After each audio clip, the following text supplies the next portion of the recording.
Nós saudamos a todos com a paz do Senhor. Hoje nós estamos meditando no capítulo 23 do livro de 2 Reis, do verso 28 ao 30, o tema A Morte de Josias. O texto bíblico nos diz assim: os demais acontecimentos do reinado de Josias e todas as suas realizações estão escritos no livro dos registros históricos dos reis de Judá. Durante o seu reinado, o faraó Neco, rei do Egito, avançou até o rio Eufrates, ao encontro do rei da Assíria. O rei Josias marchou para combatê-lo, mas o faraó Neco o enfrentou e o matou em Megido. Os oficiais de Josias levaram seu corpo de Megido para Jerusalém e o sepultaram em seu próprio túmulo. O povo tomou Jeoacás, filho de Josias, ungiu-o e o proclamou rei no lugar de seu pai.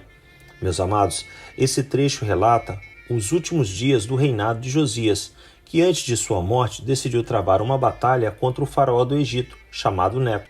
Esse faraó foi coroado por volta de 609 a.C., na 26ª dinastia egípcia.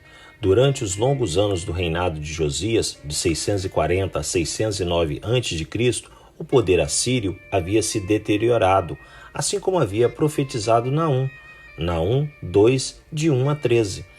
A própria capital do Império Assírio, Nínive, já havia caído nas mãos do Império Babilônico, que se levantou naquela época como a nação mais poderosa do Oriente Próximo.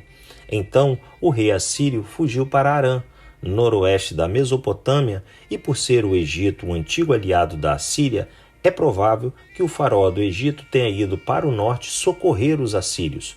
O rei Josias, que não desejava que acontecesse o ressurgimento do Império Assírio, decidiu guerrear contra o faraó e posicionou estrategicamente as suas tropas no Vale do Megido para tentar impedir que os egípcios ajudassem as forças assírias em Arã.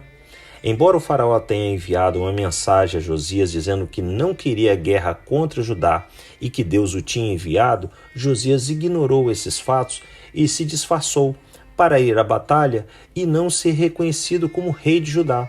Mas não funcionou. Foi atingido mortalmente por uma flecha disparada a esmo. A morte de Josias foi muito lamentada por todos, inclusive pelo profeta Jeremias, pois nunca na história de Judá houve um rei tão dedicado ao Senhor quanto ele, segundo Crônicas 35, de 20 a 25. Assim, uma vida inteira de testemunho, fidelidade e lealdade ao Senhor foi maculada no final por dar vazão ao seu instinto e ignorar os sinais da parte do Senhor. Aqueles que servem a Deus devem estar atentos e sensíveis aos seus sinais. Embora a Bíblia seja a sua fonte primária para falar conosco, ele é soberano e pode se comunicar por diferentes meios, até mesmo de uma forma que seja esdrúxula para nós, como fez com Balaão, que usou uma jumenta para o advertir. Números 22, de 26 a 30. Jó 33, de 14 a 17, nos diz assim: Deus fala de várias maneiras, porém nós não lhe damos atenção. De noite na cama, quando dormimos, um sono profundo, ele fala por meio de sonhos ou de visões. Deus fala aos nossos ouvidos e os seus avisos nos enchem de medo. Ele fala com a gente para que deixemos de pecar e para que não nos tornemos orgulhosos. Reflita sobre esse tema. Que Deus nos abençoe em mais esse dia de meditar na sua palavra.